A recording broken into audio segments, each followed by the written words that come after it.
by the mercies of God today, I will be charging you with what I call exceeding grace.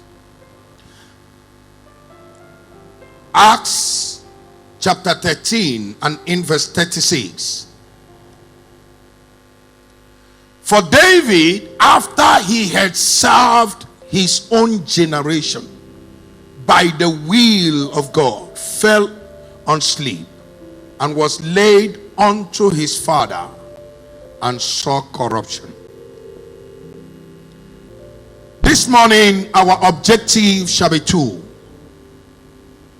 From the text we read, we heard how David served his generation by the will of God.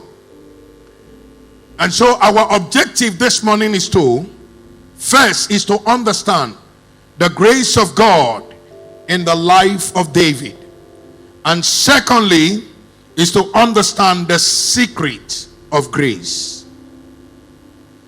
Before I proceed, for the purposes of this meeting, what is grace? Grace is divine assistance where there are human resistance. Now, grace makes the rejected accepted and make the unknown renowned. So, I would like to submit that grace is the grease for ease in life. Question this morning is, what was the picture of David's life before grace found him? Because you need to understand the grace that is at work in the life of David. The Bible says that after David has served his generation,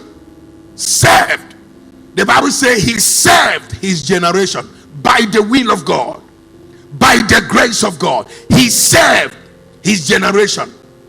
Now, before you understand the grace that was at work in the life of David, you must understand what was the picture, what was actually the implication of the life of David before grace found him.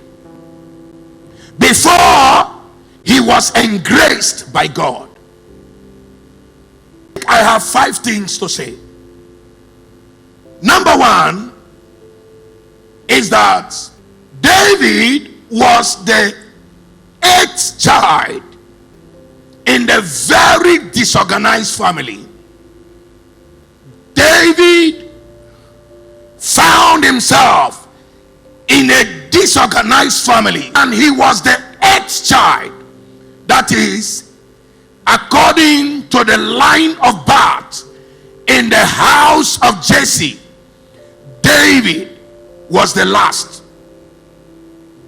How did we know? If you look at the book of 1 Samuel chapter 16, when God sent Samuel to anoint David as a king, then the children of Jesse were counted. 1 Samuel 16 from verse 10 and 11. I read. And again Jesse made 7 of his sons to pass before Samuel. And Samuel said unto Jesse, the Lord hath not chosen these. 7 of them. And Samuel said unto Jesse, I hear all thy children. And he said, there remaineth yet the youngest, and behold, he keepeth the sheep. That means he was the youngest and the 8th child of the house of Jesse. Can I hear your amen? Number 2, David was a child that was forsaken and rejected by both parents. If you look at the Psalm of David, where he was actually complaining in one of his Psalms, according to the book of Psalm chapter 27 and in verse 10. 27. When my father and my mother forsake me, then the Lord will take me up. He came from a disorganized family. He came from a family where they could talk about others, care for others, but no one cares for him.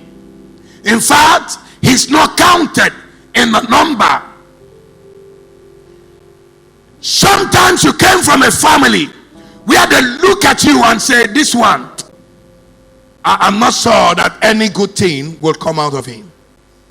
Number 3, David was a child that was despised and ignored.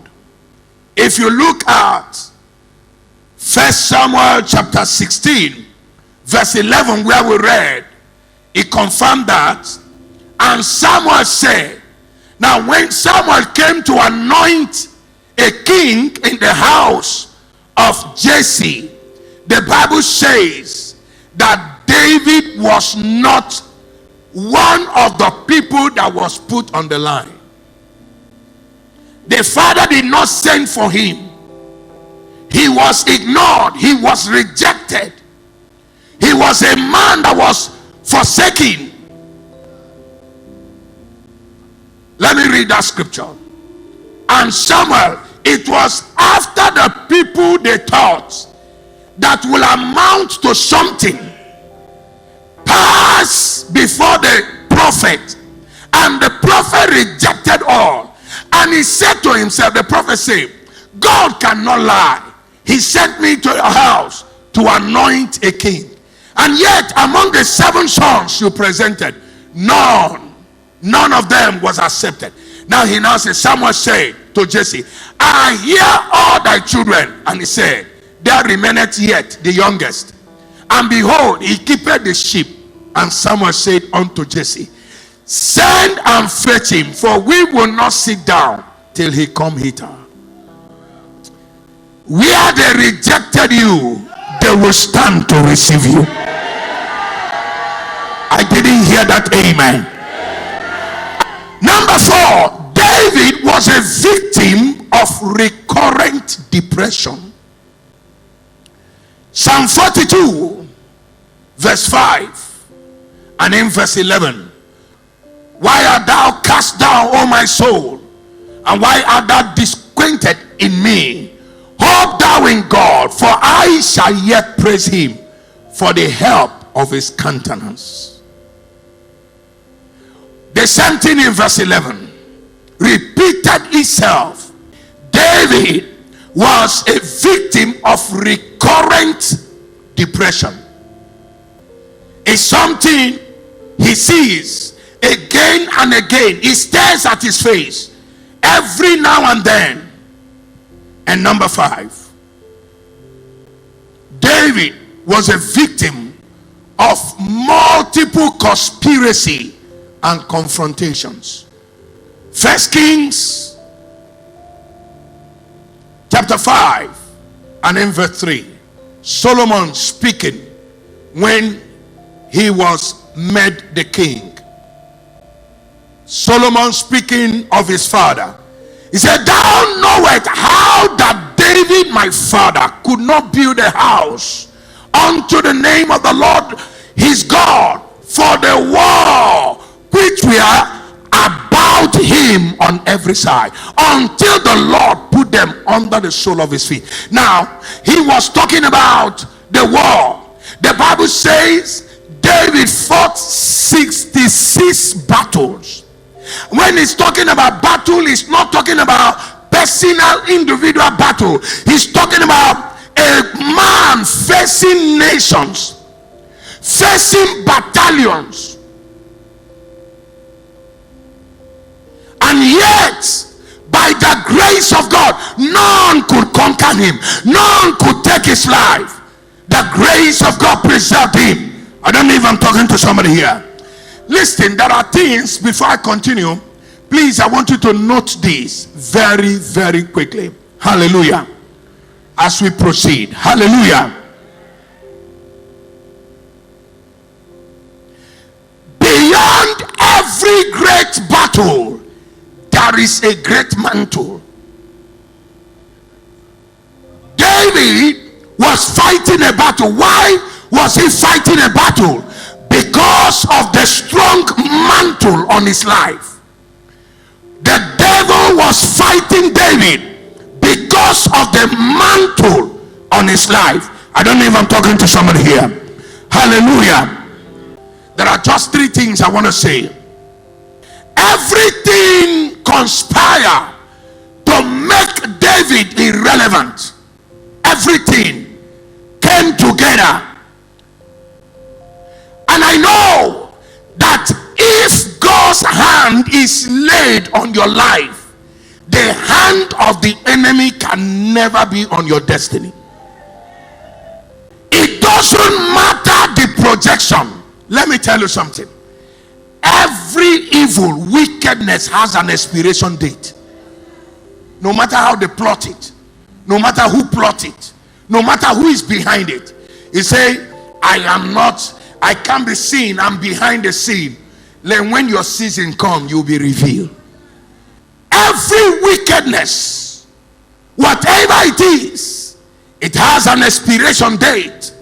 So God laid hand on the head of David that frustrated the agenda of the wicked over his life. Although he's having confrontations, everything that was working was trying to make him irrelevant, was trying to put him, in the cooler, was trying to make him insignificant. But grace say no. Somebody say, grace say no. I didn't hear that. Shout it loud. Can I hear you shout it loud? If you look at Romans chapter 8 and in verse 28, he said, for all things works together. For we know that all things works together for good to them that love God and to them who are called according to his purpose. So I want you to understand, if you want God to focus on somebody to help him, then hate the person. Now, when man releases their hate, God releases his help. That is the rejection of man, the hatred of man, the wickedness of man attracts the help of God.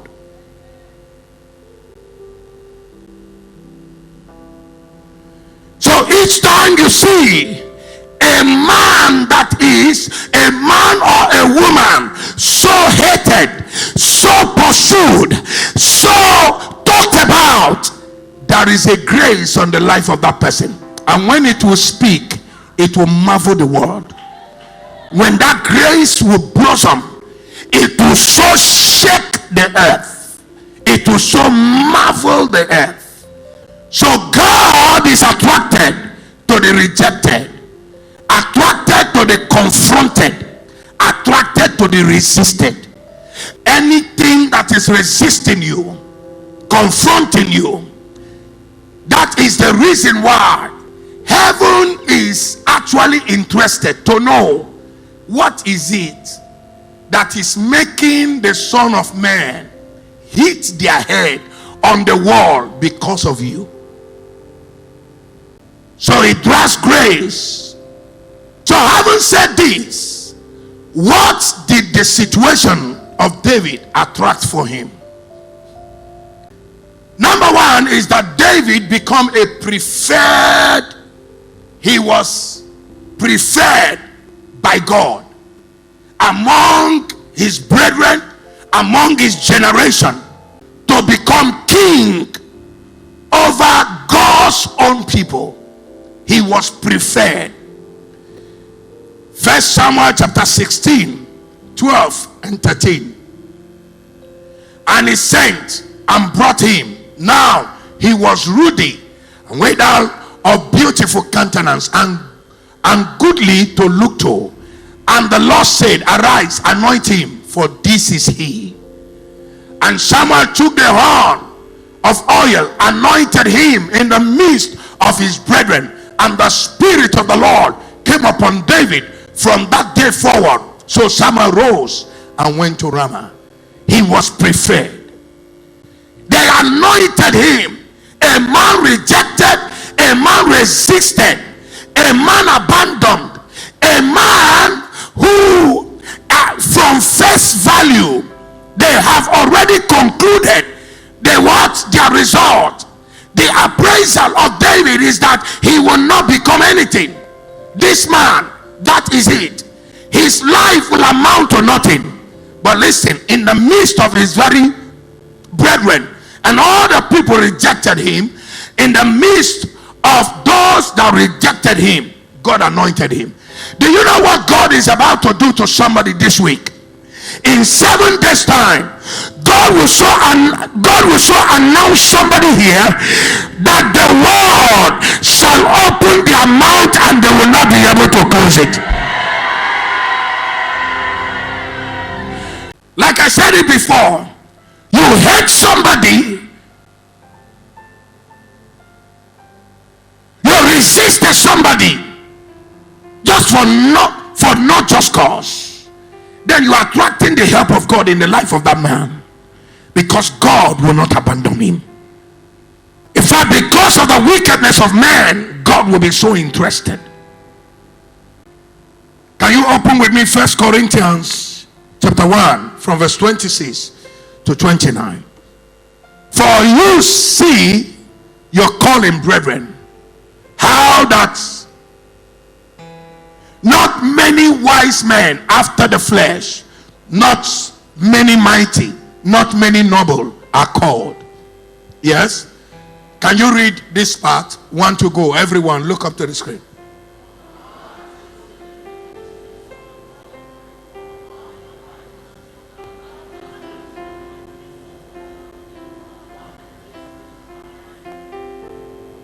God has chosen the foolish things of the earth to do what? Confirm the wise. And God has chosen the weak things of the world to confirm the things which are mighty. Now go down. And base things of the world and things which are despised had God chosen, yea, the things which are not, to bring to naught things that are. And in verse 29, that no flesh should glory in his presence. That means God is always looking for the rejected, the resisted, the hated, the most talked about, the most lowered, the people they lower down to estimation. And men, they say they are nobody, their destiny is useless, they can't become anything. Listen to me. If any man had ever pointed at you and look at you by the face and say your life will amount to nothing, I want to announce to you, congratulations, for you are going to the pinnacle of grace. Can I hear your loud most amen? Can I hear your loud most amen? Number 2, David became the preferred king of Israel. Number 1, I say he became the preferred. He was preferred by God. And number 2, he became the reference king. Now listen to me. The reason for the fight today is because of what the enemy is seeing about your life tomorrow. It must certainly come to pass. Certainly. It doesn't matter the delay. It doesn't matter the conspiracy. There are people, when they sit back, where good things will come to somebody, they want to block it and say, not in my very before will this one happen. If it didn't happen before you, it will happen behind you. But the most important thing is it happened. If you don't want God God will shift you. Not in debt. I tell you, many a times not in debt, but in life, you will see that it finally came to pass. So what the devil sees about your tomorrow is the reason for the fight today. Is the reason. Number 3. David became the owner of the city of David. When grace came, he became the owner of the city. The Bible says not the estate. It's not talking about. He said the city. You know what is a city? Abuja is a city. Lagos is a city. Port Harcourt is a city. David, the man who was rejected, abandoned, that they could not reckon with in his family, became the owner of the city. Number 4, David became the custodian of every gift and grace in the Old Testament. Every gift, every grace made available. David, he was a shepherd, a warlord, a priest, a prophet, a choir director, invented music equipment. Hallelujah. Grace cannot be quantified. You can't say, I have had this is all. No. You can operate all the graces in the Bible. You can. And even beyond that, it depends on how you make yourself available. God cannot give you one and you feel you have arrived. He will abandon you there. The grace of God is an investment of God in the life of every child of God.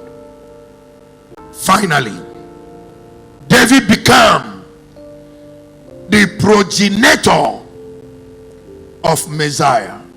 Put me on the screen, Matthew chapter 1 and in verse 1. The book of the generation of Jesus Christ, the son of David, the son of Abraham. John chapter 7 and in verse 42.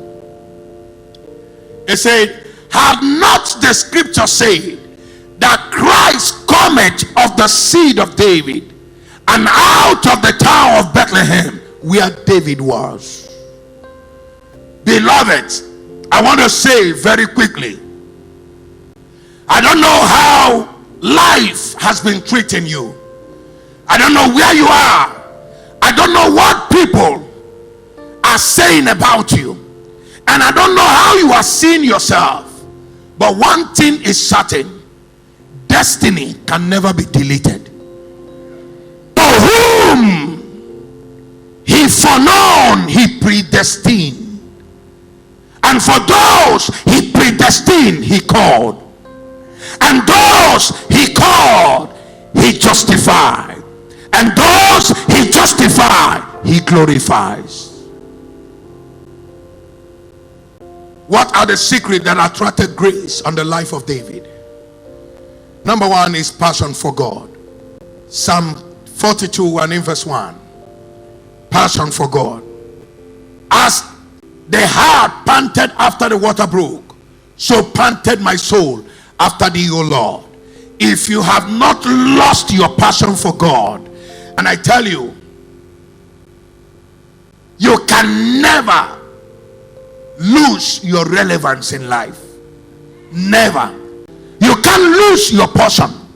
If you have not lost your passion, you can't lose your passion in life.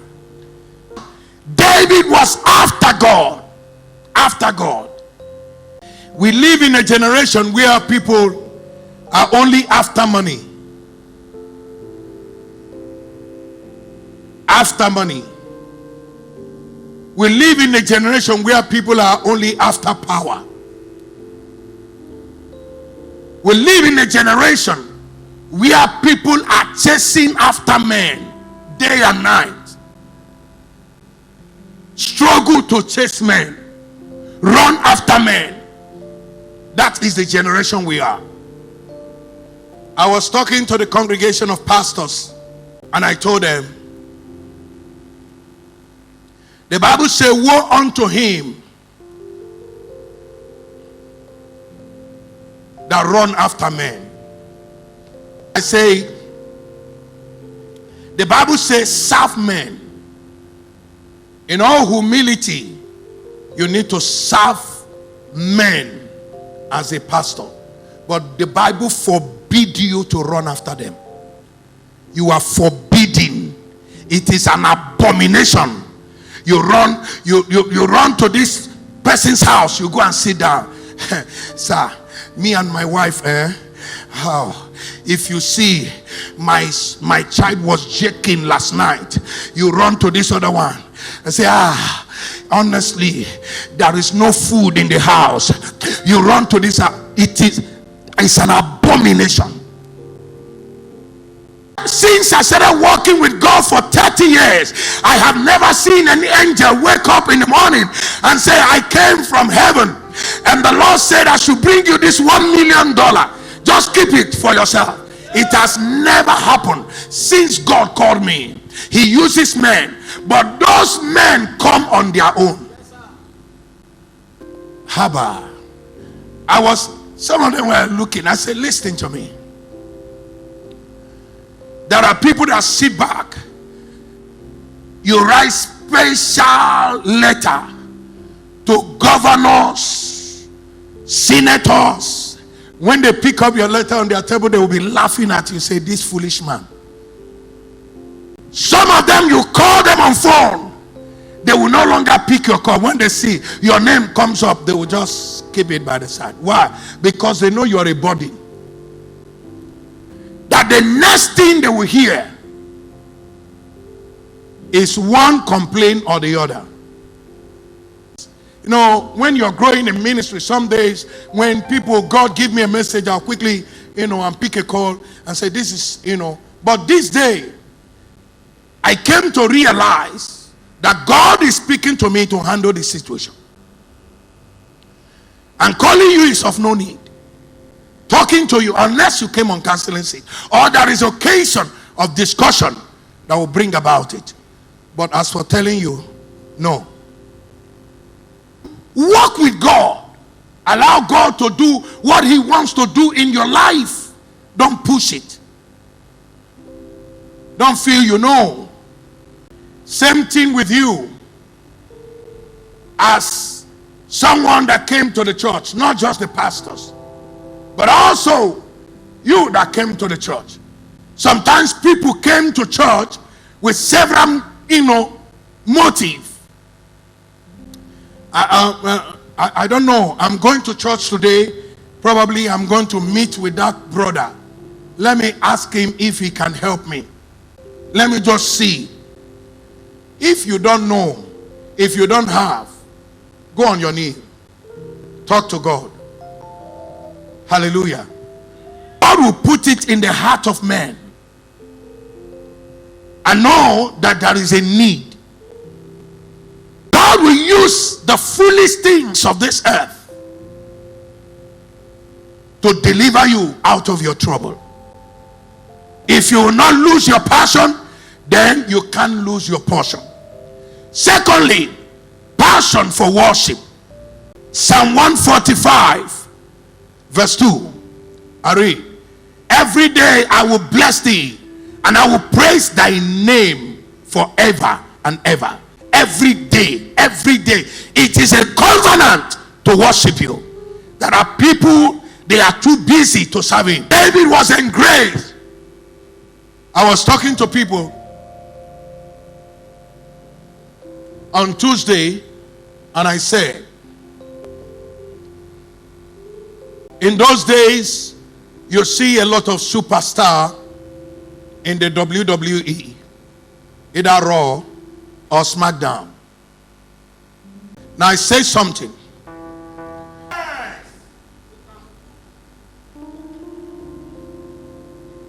The man carrying the unifying title, the Raw and SmackDown, today, Roman Reigns. What is the secret? I tell people, maybe, you just watch wrestling. You don't know. Watching on the stair of the ring. Once he climbs first, second, he will always pause. Watch his mouth. If they show him very closely, he will pray, even if it is for 1 second. He will always pray. I said, no wonder. People are taking the battle physical. He connects with his God. Lord, deal with my enemy as I enter the ring.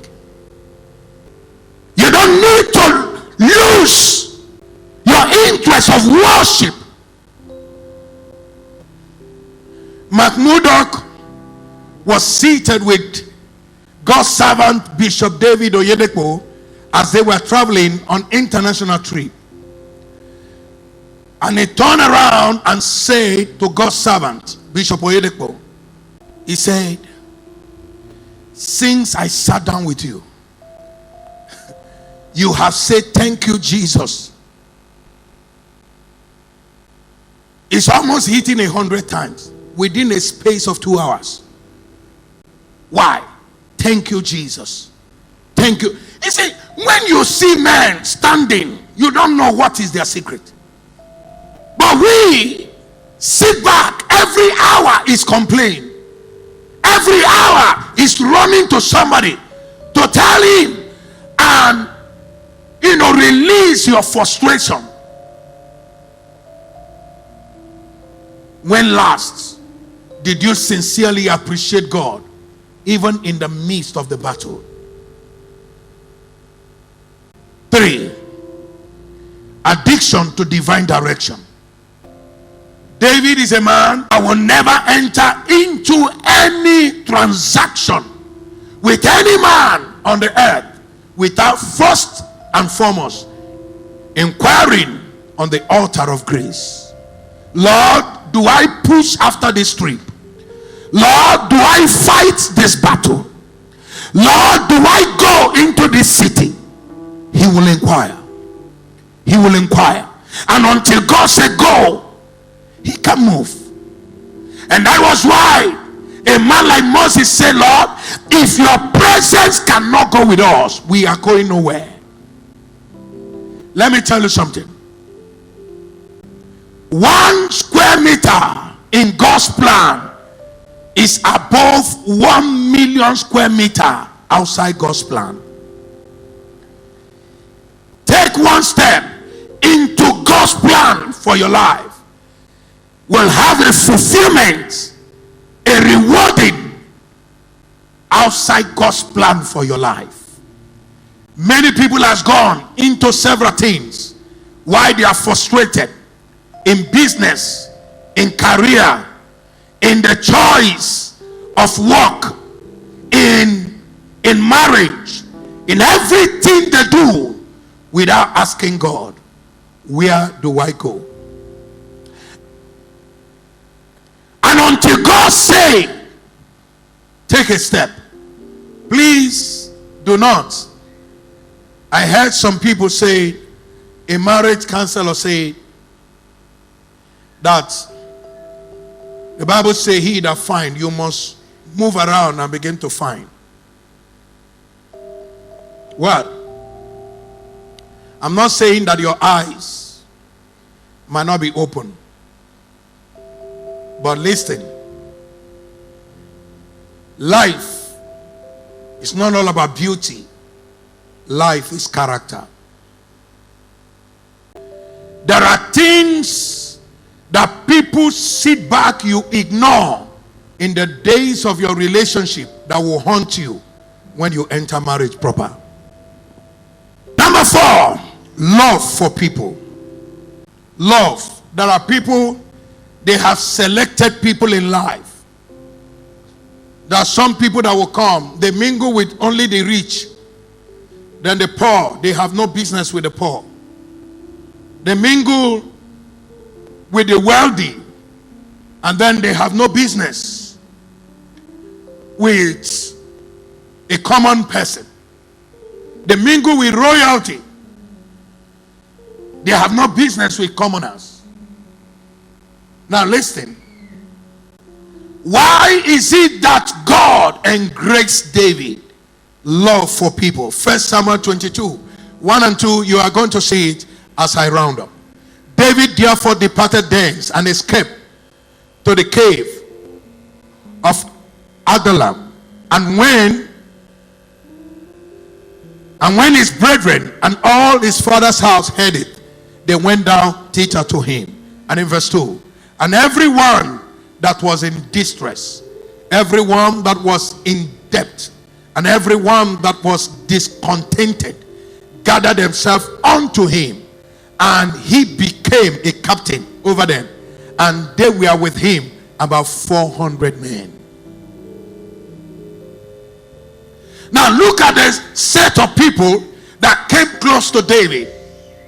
People in distress, people in debt, and people that are what?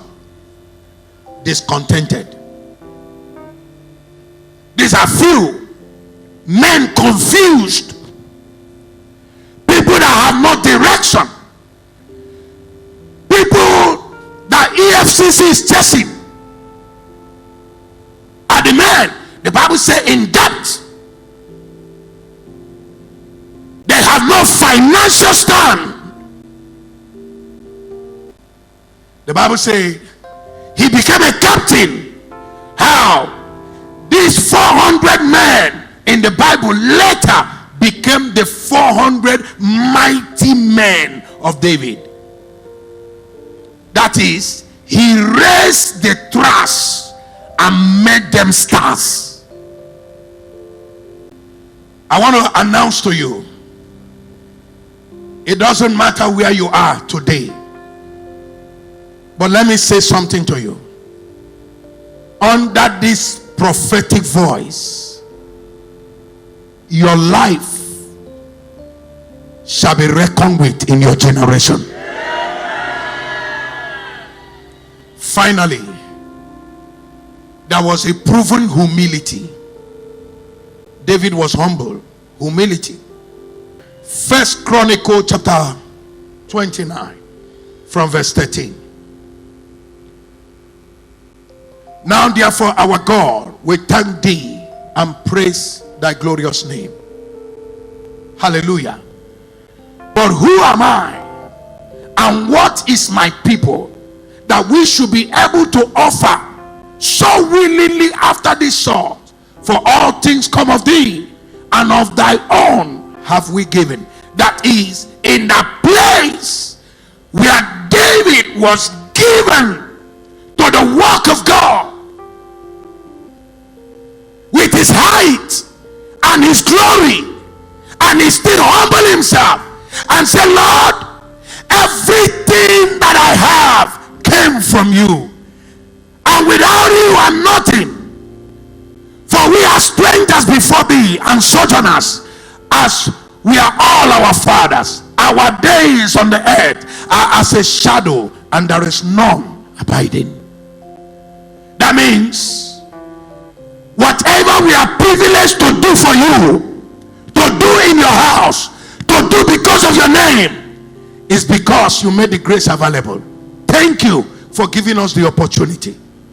Thank you for the privilege. That's what the Bible is talking about. I want to say to somebody here, in the name of Jesus, grace shall find you. I didn't hear that amen. Now listen to me. I have come to announce to the church this morning that the least person in this service shall be celebrated in your generation. You see yourself as nobody, but today I want to tell you that grace, God has laid his hand on your life, and I tell you that Jehovah has found you this morning, and your story will change around your people. I say your story shall change. If you believe that, shout a better amen.